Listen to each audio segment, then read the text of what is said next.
Huge thank you to Wizards of the Coast for sponsoring this video. Ketramose, the new dawn. 1, a white and a black for a legendary creature, God, Menace, Lifelink, Indestructible on this 4/4.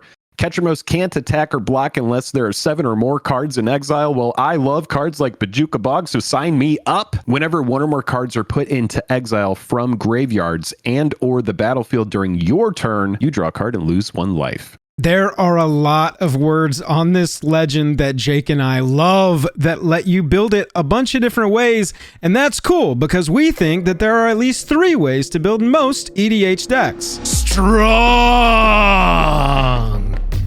Fun! And mean! Let's take a look at the strong, fun, and mean ways that we would build Ketramose. The new dawn.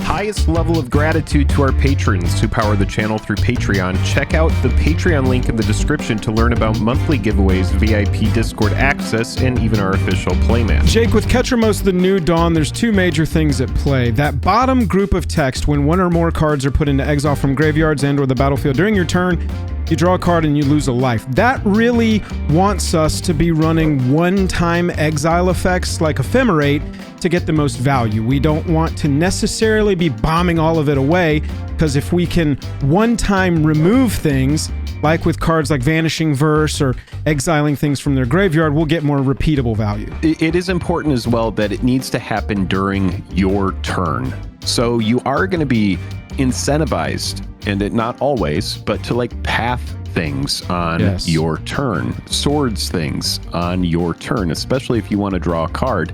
You know, if Swords to Plowshares was 1 white and it said exile target creature and you draw a card and lose a life for 1 white at sorcery speed, I think people are probably still running it. Absolutely. So we're exiling on our turns, and we probably want to, as much as we can, have those like single shot exile so we can just get maximum value, draw multiple cards per turn.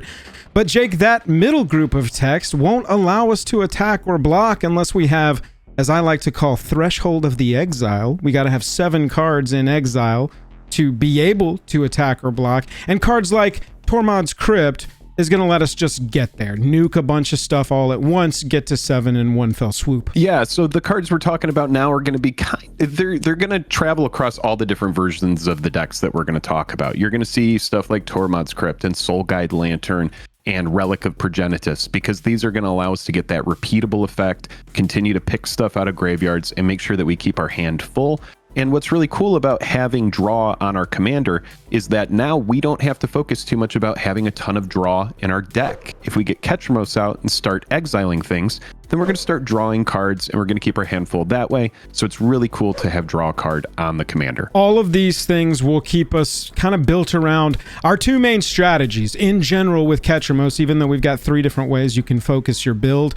But with Ketramose, you want to make it so that you have an indestructible, menacing lifelinker that can attack or block. So you definitely want to get 7 or more cards in exile, period. And then you want to exile stuff on your turn as much as you can to keep your hand full of resources and let the lifelink on our commander offset the loss of life from drawing cards. We're going to lean into some blink stuff and some lifelink stuff. Our commander's got lifelink. We can lean into some life gain strategies. And obviously with this exile ETB stuff happening, we draw cards off of extra value of blinking stuff. It just gets insane. Cloud Shift is the best way to sort of represent what we want to be doing on a single card. You want to try and find, like Jake said, permanents that are going to repeatably do this for you. Single use effects will end up being your first cut, but are still budget ways to just get online with this strategy and start rolling immediately. Cards like Cloud Shift, Jake, any of our blink stuff, even if it's a single time, use it defensively, save the thing, get the extra value off the ETB again, right? Yeah, so for 1 white on Cloud Shift, exile target creature you control, then return that card to the battlefield under your control. So if someone, say you're going into your attack and they want to kill you or kill Ketramose, exile it, this is a good defensive way to protect Ketramose. And it's also like, hey, I just need to draw a card. I might blink my Helpful Hunter, which is going to not only draw me a card when it leaves, but then Helpful Hunter comes back to the battlefield, which is just a cat that says when it enters, draw a card. So we're just going to double dip there, just continue to draw cards. We all know in Magic the Gathering, the best and most important thing that you can do is keep your hand full, keep those resources flowing, and you will win the game. Absolutely. Single use effects, great, but Jake, we can do it on permanents too, across a couple of different permanent types. Yeah, really cute card here that came out of MH3. We got Philia, Exuberant Shepherd. I don't know what pairs better with the Mummy God other than this cute little dog. I'm guessing that pharaohs and stuff like dogs. Flash, when Philia, Exuberant Shepherd attacks, exile up to one other target non-land permanent. Nice coverage there.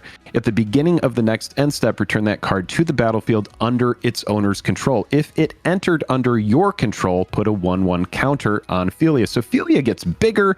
It works perfectly with our strategy. I don't really know what more we want than this cute little doggo hanging out with our big scary god here. So much value coming off of this. It's definitely going to give your opponents pause. I would say that you're going to have your opponents feeling pretty rough if you play something like this against them. They're definitely going to need to tutor for something and go fetch an answer, because it's going to be kind of difficult for them to keep up with, you know, how much you may be feeling like you're putting your opponents in the dog pound by playing a card like this. So as far as I'm concerned, it's a perfect inclusion in this. And hey, look, Jake, everybody watching this will never know that I just did that off the top of my head. That's why the fourth one was kind of bad, but I'm hoping that proves that that was off the top of my head and not pre-planned. So there you go. How'd you like that? You've never been more attractive to me. Jake, a lot of time the best value is going to be off of blinking creatures, obviously with cards like Philia. And so basing this, when you start to look at the more life gain synergies of ETBs, basing this in cards like Soul Warden, 1 white, 1/1 human cleric, whenever another creature enters the battlefield, you gain a life. It's just going to consistently add to our total life gain every turn if we are consistently pushing stuff through effects like Soul Warden or through effects like Soul's Attendant. Yeah, we have those in here just because it's just going to be really good residual value. You know, we're also running silly stuff like, you know, Sarah's Ascendant that are really broken cards. Let's talk about Teleportation Circle. It works really well with our commander. We also have other effects like this that are going to do the same thing. Enchantments are great. They're very difficult to deal with a lot of the time. 1 white, 3 other. For an enchantment, at the beginning of your end step, exile up to 1 target artifact or creature you control, then return that card to the battlefield under its owner's control. We'll just use Helpful Hunter, but we're going to talk about a lot of other really good creatures that have good ETB effects. With a card like this, you want to be running ETBs. So with Helpful Hunter, it simply comes in, it's going to draw a card, but with a lot of the other stuff in this deck, we're going to be able to blink and kill stuff, exile stuff. It's going to be great. Another card that works well alongside this that's doing the same thing, Conjurer's Closet. Shout out to my Atali deck. Another good way to blink. You're going to exile something, then return it, and you are going to be blinking crazy stuff like this big guy that came out of, I think originally Ixalan. Yeah. Ravenous Chupacabra. 2 black, 2 other. When it enters, destroy target creature and opponent controls. Not bad. Yeah, we are going to be getting so much value off of blinking across all permanent types like you've seen. We can get that effect repeated and just rocking for us. Drawing cards off of our commander, residual stuff. You want those values. You want those ETBs every time they're coming in. Leaves the battlefield effects also work for this. You may be looking at this going, Jake Control, you're supposed to exile with this deck and the creatures that exile. Yeah, but it says and or graveyard on there, from graveyards and or the battlefield, excuse me. So we destroy a thing and then we exile it from the graveyard with another effect, we still get the card draw, and repeatedly destroying creatures is never going to be a bad thing. But look, we concede. Leave us alone in the comments. There are creatures that exile when they ETB, and you should definitely be running those as well. Like Solitude, 2 white, 3 other, 3/2. Flash, lifelink. When it enters the battlefield, exile up to 1 other target creature. That creature's controller gains life equal to its power. Exile a white card from your hand to evoke this, meaning cast it for free, but you have to sack it immediately once you get its effect. That's fine because we get to exile a thing. Like Jake said, just you are going to be able to flash this. You will have instant speed blink in here, but remember that Ketramose's ability only triggers on your turn. So main phase that Solitude and be like, it's okay. I know what I'm doing. That's right. And you can always have the flash in your back pocket. Sure. You know what I love about this card so much is it's not like a Fiend Hunter type effect. It's not like play this and it's gone until it leaves. This thing is like, you blink this and you start blinking this, and everybody's going to be raising some eyebrows, and they're going to be like, well, that's the threat. Yeah. It's time to kill the Ketramose player. Do know that with this deck, you are going to draw aggro, so I hope you like that. Yeah, you absolutely will. And look, this is a more beginner-friendly video, but a little advanced trick here for you. If you evoke Solitude in for free by exiling a white card from your hand and then hold priority and immediately blink it, the evoke clause of having to sacrifice it immediately when it enters the battlefield goes away because it comes in as a new version of itself. And oh yeah, by the way, you're going to get 2 instances of its effect because it ETB'd, you blinked it before it could get sacked, and now it's ETBing again as a brand new version of itself that will stay on the battlefield. So just keep that in mind if you want to get really advanced with your MH2 mythics, that's maybe a way you can take it. So Ketramose is menace. It's lifelink. It's indestructible. I can't think of a better target to put a Celestial Mantle on. 3 white, 3 other, enchantment aura, enchant creature. It gets +3/+3. Whenever enchanted creature deals combat damage to a player, double its controller's life total. This card makes me sick, but holy cow, it must be on the list. It's going to turn our commander into a 7/7 indestructible lifelink menace. It's just absolutely stupid. Yeah, this card, it's so good. Super nuts. It's kind of hinting at our fun way to build. There's a little crossover there in this section because it's with the life gain. You want to be working towards your payoffs and doubling your life total, which you can do on a couple of different cards. This one's just really fun to do in this version of the deck. Is a really good way to work toward your eventual payoffs for a life gain finisher.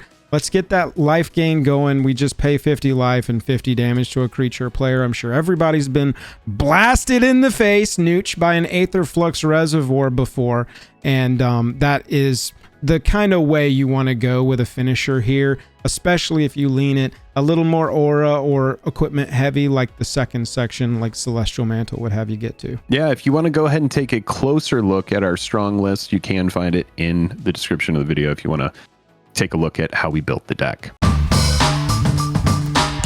So we just talked about the strong way. Let's go ahead and talk about the fun way, which I also think is going to be kind of strong. Yeah. We got a Voltron version here. It's combat focused. The goal is going to be to suit up Ketramose and really go to town.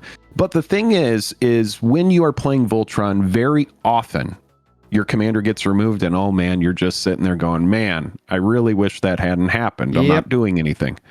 So we got cards in here like Mother of Runes. We got cards in here like Skrelv. Effects like this that say, for 1 white, you get a 1/1.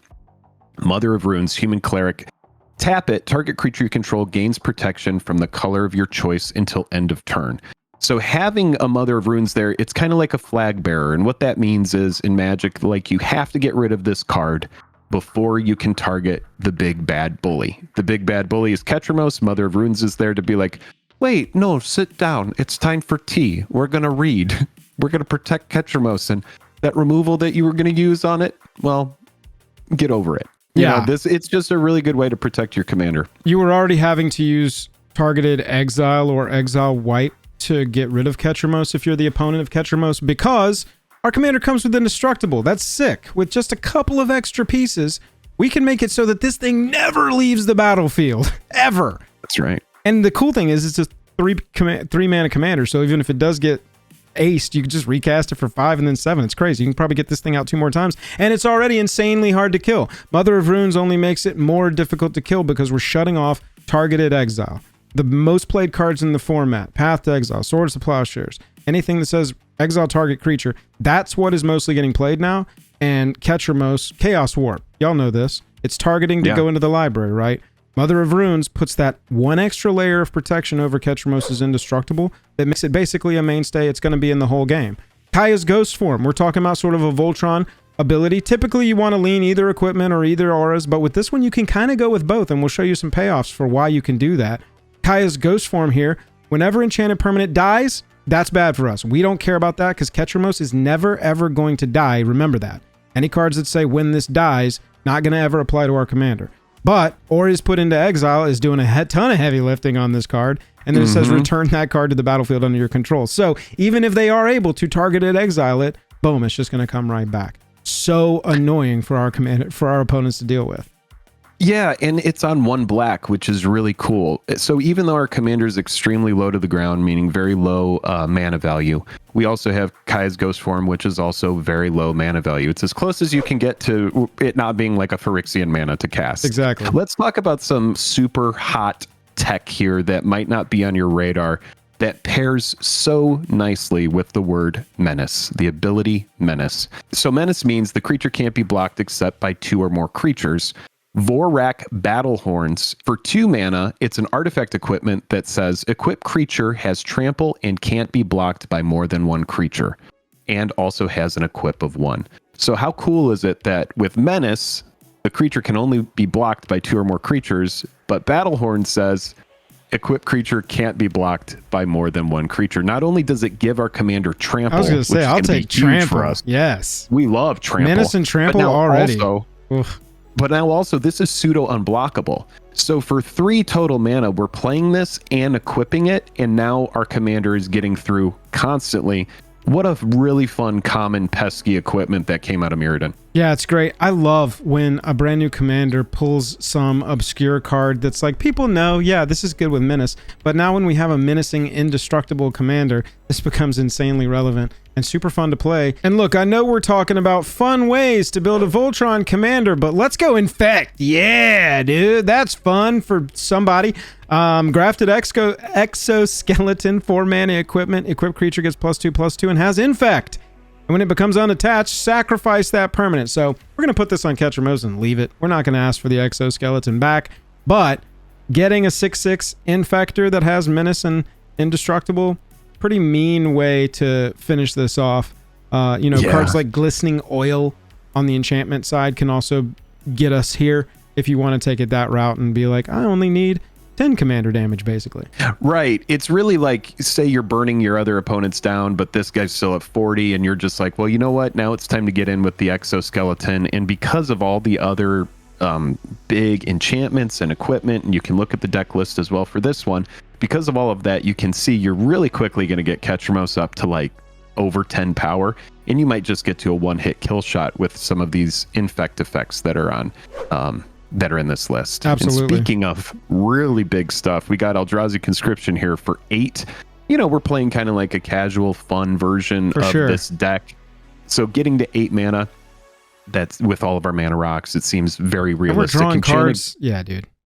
Oh, yeah, we're going to get there. Enchanted creature gets +10/+10 and has Trample and Annihilator 2. The game is over if you get this on Ketramose. And we have to remind you one more time, Ketramose has Indestructible. It is very difficult to deal with. So all of these big, splashy, high-cost enchantments, they're going to be that much more difficult. You might even be like dealing with Ketramose, and you're like, man, I just need enchantment removal because I can't get rid of that god. So it's going to be such a pest, and if you get this on, the game is over. Yeah, you want these big finishers at the top. I told you we're going sort of an equipment or a hybrid because we're not dedicating too many slots to the utility cards that would come with either strategy. You're not putting in stuff like, necessarily a ton of effects that are akin to like Pure Steel Paladin, Sigarda's Aid. You may run some of those, but we're just not going over the top with those because we need our package of like Exile, Blink, that kind of stuff is where we got to put a lot of our resources. This is just more of a backup, you know what I'm saying? So you want big finishers like Nettlecyst, like Eldrazi Conscription. Nettlecyst is a 3-mana equipment with living weapon, so it comes in as a creature in a pinch, which is nice too for a Voltron commander, because your commander, if it can get removed, will get removed if they see that that's what you're trying to do. A Nettlecyst, it's got an equip of 2, and it says equipped creature gets +1/+1 for each artifact and or enchantment you control. So it adds up everything that we've been playing on to the battlefield and lets us get there as a big version of a finisher. Cards like Blackblade Reforged. If you're going Voltron, you need to raise that commander's power up. I like to get it over 10, at least to 11, so that I'm guaranteeing 2 hits as a kill, or I can get like a double strike piece or an infect piece, to your point, 10 or 11. That's really all you got to do is get the power up to there, and you're probably going to be in a good position. But Jake, that's not always the case. If they just have all the targeted removal and you don't have your Mothers of Runes, you might need a backup plan. Yeah, and kind of in line with our, or I shouldn't say kind of, completely in line with our Infect strategy or sub-theme, we have Skithrix, the Blight Dragon, a 3/2 black for legendary creature dragon skeleton. I love this card so much. It goes back to when we first started playing, dude. MBS, Mirrored and Besieged. Love it. Flying Infect, and it has for 1 black, Skithrix, the Blight Dragon, gains haste until end of turn. You never see that in black. It's so wild. I mean, Bloodghast has haste, I think, but it's very rare a lot of the time. Occasional, it's for occasional. Sure. Sometimes black has haste. But for 2 black, we can regenerate Skithrix, which is an old, very pesky, very annoying. You barely see it these days from Wizards of the Coast putting regenerate on cards, just because it makes it that much more difficult to deal with. So whether you're just swinging with Skithrix by itself as a 4/4, or you're suiting it up, which in this Voltron build you probably should be, throw these big equipment on it, put the Nettle Cyst on this, end the game in the air. You got Menace on the ground on Ketramose, you got Skithrix in the air with flying. Really good avoidance on both of these win conditions. By nature of the text on this card, Jake, there is already a pretty hard, mean lean to this commander. So far, we've looked at let's blink our own stuff and get extra value, which can be rough, but isn't necessarily overbearingly mean. We've looked at let's suit up our commander and we can win that way because it's already got indestructible, a little extra protection, and we're in the money with some power growers. We put Infect on that, but it's doable. It's still a casual. Dude, we got to be exiling stuff constantly with this commander, and we got to talk about that, and what better place to do that than the mean section. All of your targeted removal. We know swords, we know path. All of your targeted removal, of which I've used Exercise as our example here because it's a brand new Duskmourn card from the end of last year. It's fun. Yeah. Got a little better coverage with Artifact and Enchantment. All your targeted removal, y'all, should be exile, and sorcery speed in this deck is not necessarily the terrible thing that it would be in any other builds. Yeah, we kind of want that sorcery speed exile. So it's really interesting, and it's cool with Ketramose that it's incentivizing people to play at sorcery speed. Get a little extra value because it's not instant or flash. Right. Yeah. So it's like play these more obscure cards. I think Exercise is great at sorcery speed. I wish it said 3 or greater, but you know what? I'm thinking about Smothering Tithe and all the other things that just really bother the crap out of me. Ace is a lot of stuff. You want to ace all the things though? How about a card that says all 4 times and nobody can ever resist not choosing all of them? That's right. We got a complete scumbag card here for 2 white and 4 other. We've got Farewell. It's a sorcery and it reads, choose 1 or more. Exile all artifacts, exile all creatures, exile all enchantments, exile all graveyards. So what's really cool about this card is because our commander reads whenever 1 or more cards are put into exile from graveyards and or the battlefield during your turn, you draw a card and you lose 1 life. We're not in blue, so we're not going to be casting this with a Leyline of Anticipation or anything like that. We're just going to be casting it at sorcery speed. We're going to upset everybody, but you know what? This card actually works in the deck, and there is a justification for it because not only are we going to be able to cast Farewell, but we're also going to be able to, when we exile all graveyards, draw from that as well. Yeah. It's going to be 1 or more cards, so you're not going to draw for each card put in exile, obviously, but it's still a good effect.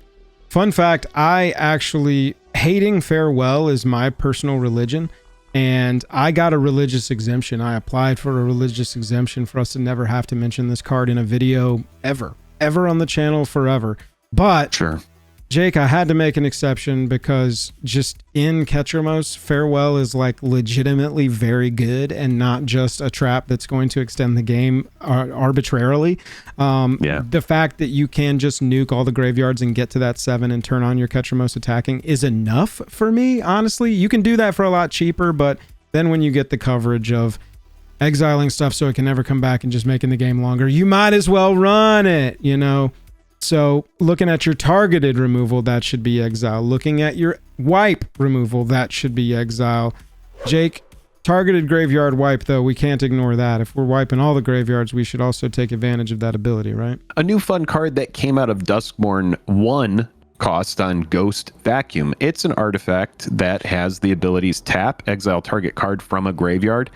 This works so well with us, and when you look at the decks, you're going to see that there are other effects like this, like we talked about, Relic of Progenitus, that kind of thing that's going to allow us to do this repeatedly and it's going to keep our hand full. So if you're like, what is the point of Ghost Vacuum? It's helping us keep our hand full. And for 6, we can also tap it, sacrifice Ghost Vacuum, put each creature card exiled with Ghost Vacuum onto the battlefield under your control with a flying counter on it. Each of them is a 1/1 spirit in addition to its other types, activate only as a sorcery. What a back-breaking effect if the creatures that you're returning all have really good ETBs. So they're all going to come back as 1/1 spirits. So make sure the stuff that you are targeting with your Ghost Vacuum is specifically stuff that has good ETBs.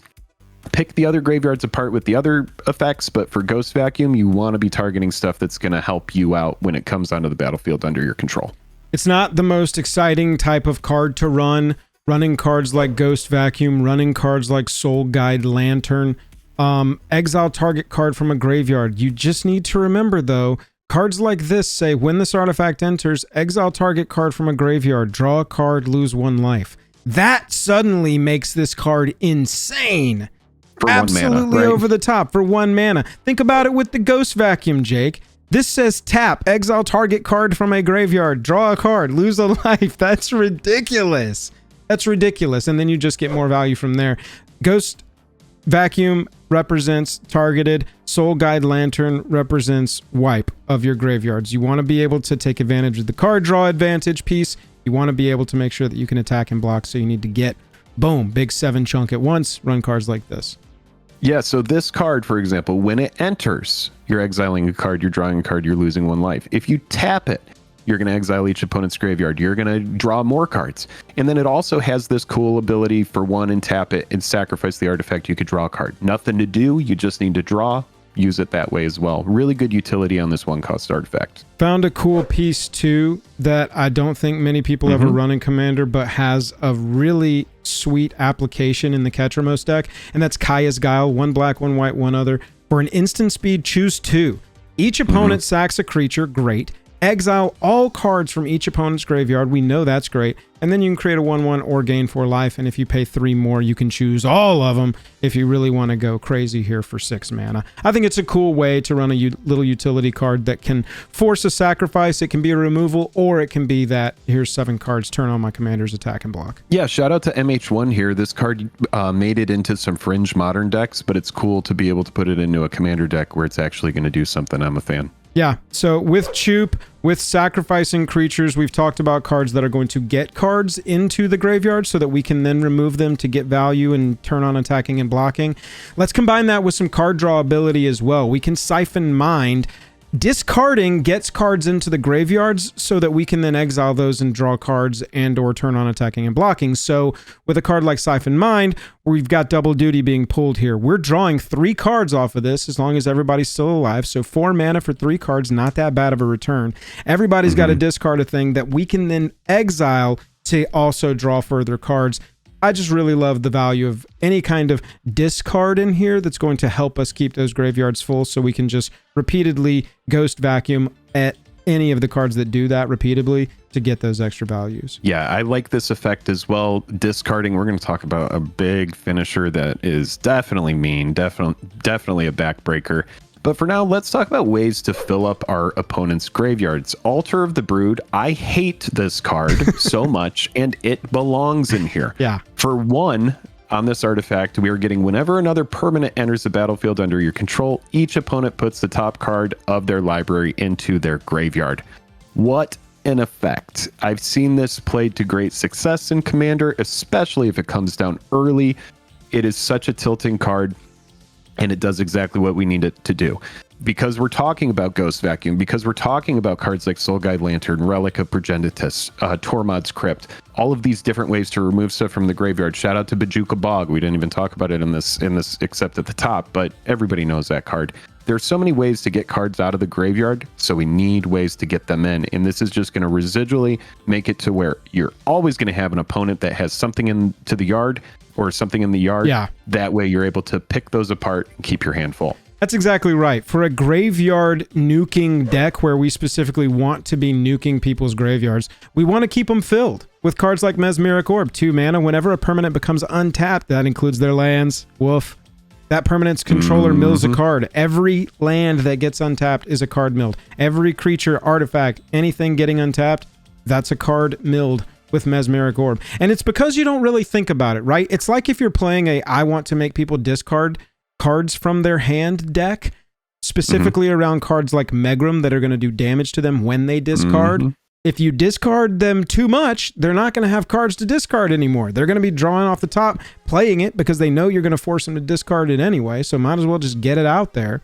And you're going to run out of cards to force them to discard. Same kind of thing with this. You're going to run out of cards to remove from their graveyards. So you got to think, with a discard deck, we want to force them to draw more cards so we can force them to discard it. With a graveyard removal deck, we want to force cards into their graveyard as much as we can so that we can remove them. That's right, dude. This card is honestly so cool as well because in Ketramose, we are most likely going to be swinging with very few things. Yes, we may be tapping our mana, but we are not going to be in a go wide strategy or anything like that. Right. So for our opponents that are like, oh, you know, I'm running like a Renma or like your Prosh or like any of these kind of like, exactly, Krenko. These players, this card is effectively going to be a win con for you. Yeah. Especially if you're running stuff like Sun Titan so that you can play Sun Titan, get it back because, you know, Sun Titan checks for it. You could just make your strategy. I'm going to get Mezorb out there and I'm going to make sure that Mezorb stays out there. And then those go wide players, you might not even have to swing them down. They're just going to end up milling themselves, or they're going to have to start figuring out ways where they're like, okay, I can only swing with the big things, or, you know, everybody's just going to gang up on you because you're being really mean. I feel like Mesmeric Orb in Commander is a very mean card. Oh, it's a target painter right on your forehead. You might not even be winning and people are like, player removal because I don't want to play against that anymore. Yeah, I kind of just want to draw a sad face on the orb there and just, you know, it's like, because that's how it's going to be. Yeah. But I do think that this card is an absolute backbreaker in the deck. It works really well with our synergy, and I don't really know what more you want in this mean build that focuses on putting stuff in people's yards and exiling it. One big finisher, I think, is what we lacked here, Jake. We get down to that 1v1. We've eliminated the other two players. How do we finish off a game like this? Jake, if they refill their hand, we've got an answer for that. Shout out to Dom. Yeah. This card, man, backbreaker. 2 black, 2 white, 2 other, sorcery speed, identity crisis. All the way from Alara block. Oh, and that Thomas Baxa art. Love that as well. Remove all cards in target player's hand and graveyard from the game. The Oracle text of that says exile all cards from target player's hand and graveyard, period. Yeah, kind of insane. To join our ranks, one must be pure. To be pure, one must be blessed by Ethereum. To be blessed, one must forget oneself. Wow. Jake says that to himself in the mirror every single night. As well as you should. I hope you've enjoyed the strong, fun, and mean ways to build Ketramose. This has been a really fun deck, and I do like that it has so many different directions you can go. We've even seen some super sweaty builds. I know that it's making its rounds in the CEDH circles, but as far as being a really fun, low mana value commander that's going to allow us to go a lot of different directions. Again, check out the deck lists that are below. This is going to be a fun one, and I expect we're going to be seeing a lot of Ketramose at our tables. Let us know down in the comments if there's any little secret techie pieces you have found with your builds that we need to recommend. The Moxfield lists in the description are live deck lists, so if we update them or find anything that really, really works in this deck, that will be reflected in those deck lists. Go check those out. Again, huge thanks to Wizards of the Coast for sponsoring this video. Do us a favor, hit subscribe if you liked it. Go check out some of our other videos. Share it to a friend if you wouldn't mind. That would be really sweet.